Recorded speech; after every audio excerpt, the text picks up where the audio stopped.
নিফটিন একাডেমিলৈ আৰু এটা নতুন ভিডিঅ'লৈ স্বাগতম। আজি আমি এনালাইচিছ কৰিম অহাকালি মানে 5 মাৰ্চৰ কাৰণে, যিটো আমি যোৱাকালি জনাইছিলোঁ যে মাৰ্কেটে 21,800 to 900ৰ ভিতৰত এবাৰ আহি পেলাই ৰিকভাৰী ল'ব পাৰে। চ' আজি মাৰ্কেটে খুলিছে আপোনাৰ 21,950 মানত। চ' ইয়াৰ পৰা গোটেই দিনটো চাব ওপৰতে আছে আৰু ইনফেক্ট 22,000ৰ ওপৰতে ক্ল'জ দিছে। It's a good sign. কিন্তু মাৰ্কেটখনত এনেকৈ লাগি আছে যে 22,000 প্ৰটেক্ট কৰিবৰ কাৰণে এইটো এনেকুৱা কৰা যেন লাগে। মাৰ্কেট ৰিভাৰ্চ তেতিয়া হ'ব যেতিয়া অন দ্য স্ক্ৰীন ৰিকভাৰী হ'ব। আজি শ্বৰ্ট কাভাৰিঙৰ কাৰণে হৈছে, ইটছ অ'কে, কিন্তু বাইং অহা নাই। বাট এটা কথা, বহুত মিড কেপ ষ্টক আজি ভাল বাইং হৈছে, যেনেকৈ হাল ডিফেন্সত আপোনাৰ 4-5%, তাৰপিছত এনজেল, BSC এইবোৰত 4-5%ৰ আপমুভ আহিছে। PSU ছেক্টৰটো ভালেখিনি ৰিটাৰ্ণ আহিছে, মানে ৰিকভাৰী লৈছে। So' these are very good sign for bulls. এতিয়া অহাকালি কি হ'ব পাৰে? অহাকালি জেনেৰেলি এক্সপাইৰী ডেৰ আগৰ এটা অলপমান ভলিডিটি হয়, আৰু এইখিনি পজিটিভ ভলিডিটি, ঠিক আছে। মাৰ্কেটত কিছুমান চিটুৱেশ্যন হয় যিবোৰত আপোনাৰ ভলিডিটি হ'লে ভাল নহয়, কিন্তু যেতিয়া লোৱাৰ লেভেলত ভলিডিটি হয় তেতিয়া মাৰ্কেট ৰিভাৰ্চৰ চাইন দেখায়। চ' মাৰ্কেটত আমি ৰিভাৰ্চেলৰ চাইন দেখি আছোঁ এতিয়া। মিড কেপ যদিও 0.30% ডাউন আছে ইণ্ডেক্স, বাট কিন্তু ষ্টক ৱাইজ 4-5% ওপৰত উঠিছে। মানে যিটো বস্তু আজিৰ পৰা 10 দিন আগতে যিটো বস্তু হৈ আছিল যে ষ্টকবোৰ 4-5% ডাউন আছিল, আজি সেই ষ্টকবোৰ আজি অপজিট ৰিয়েকশ্যন দিয়া হৈছে। আজিকালি কি হৈ আছে, 4-5% গ্ৰীণ দেখাই আছে, যদিও ইণ্ডেক্সত ৰেড, বাট ষ্টক ৱাইজ মানে ভাল ৰিকভাৰী হৈছে। চ' ইয়াৰ পৰা এটা কথা জানিব পাৰি, মাৰ্কেটখন যে ৰিকভাৰী ল'বৰ কাৰণে সাজু হৈ আছে। ইটছ এ মানে ফাৰ্ষ্ট চাইন, এইটো ইনিচিয়েল চাইন।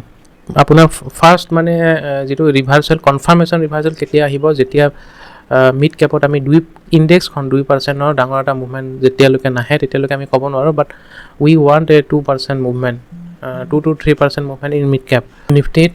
নিফটিটো এনেকুৱা হৈ আছে যে যদিও তলত আজি গৈছে, but it's a green candle.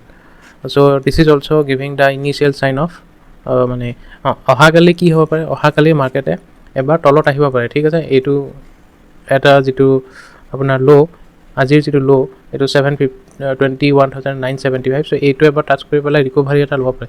যেতিয়া ইয়াতে আহিব ন, তেতিয়া আমি বাই কৰিব পাৰিম, কাৰণ ইয়াৰ আৰু এটা ৰিভাৰ্চৰ আৰু এটা চাইন তেনে কেতিয়া হ'ব, যদি অহাকালি তলত গৈ পেলাই বহুত শ্বাৰ্পলি ৰিকভাৰী লয় ন, ওপৰলৈকে গুচি যায়, that is the first sign of short covering, like big short covering, মানে মেচিভ শ্বৰ্ট কাভাৰিঙৰ চাইন সেইটোত পাম। তেতিয়া তলত গৈ পেলাই যদি অহাকালি মেচিভ শ্বৰ্ট কাভাৰিং হয়, ডেট মিনছ মাৰ্কেটখন সাজু হৈ গৈছে ৰিভাৰ্চৰ কাৰণে, আৰু এই ৰিভাৰ্চেল প্ৰায় 23,000লৈকো যাব পাৰে। চ' এইটো এটা মিড কেপত আমি দুদিন ভাল ৰিকভাৰী দেখা পাইছোঁ ষ্টকছত। চ' এজুমিং কি এটা ভাল এটা 3 to 4% এটা মুভমেণ্ট যাতে আহে, আৰু আহিব পাৰে, মই কোৱা নাই যে নাহিব বুলি, অহা বহুতে চান্স হৈছে। ইনফেক্ট আই উইল চে লাইক 60% চান্স কি মিড কেপৰ ৰিকভাৰী আহিব লাগে। আৰু যিদিন প্ৰথম কেণ্ডেলডাল প্ৰায় 2-3%ৰ হ'ব, আৰু it will be pure green candle. Pure green মানে যিটো বডি ন, সেই বডিটো ফুল্লি হ'ব, তাতে উইক নাথাকিব, ফুল্লি বডি থাকিব। চ' সেইডাল, আৰু যদি এই যিমানখিনি ৰেড কেণ্ডেল বনাই আছে ন, এই যিকেইডাল ৰেড কেণ্ডেল বনাইছে ন, এই গোটেইখিনিকে যদি এনগাল্ফ কৰি দি দিয়ে, মানে ইমানখিনিৰে যদি এডালে গ্ৰীণ কেণ্ডেল বনাই দিয়ে, that means it's a clear sign of reversal. যদি এনেকৈ দেখা পায়, তেনেহ'লে নেক্সট ডে যদি কল লৈ যায়, তেনেহ'লে ভাল ৰিৱাৰ্ড দিয়ে। চ' মই এটা চাই আছোঁ, যদি তেনেকুৱা এটা পাই যায়, দেন ভাল কোৱান্টিটিৰ অলপমান কলছ লৈ যাম। ইনফেক্ট ভিক্স আজি ডাউন হৈ আছে, মানে ভিক্স ডাউন, মানে আজি মাৰ্কেট ৰেট কাৰণে এইটো 0.50 ভিক্স গ্ৰীণ দেখাইছে, but it is in the লোৱাৰ ট্ৰেজেক্টৰী। চ' পজিটিভ মই দেখি আছোঁ ইয়াৰ পৰা মাৰ্কেট, আৰু ইমান বেয়া নিউজৰ পিছতো নিফটি আজি এটলিষ্ট 22,000ক মানে এটলিষ্ট ৰেচপেক্ট দিছে। So' these are all sign of কি কয় ৰিভাৰ্চেল।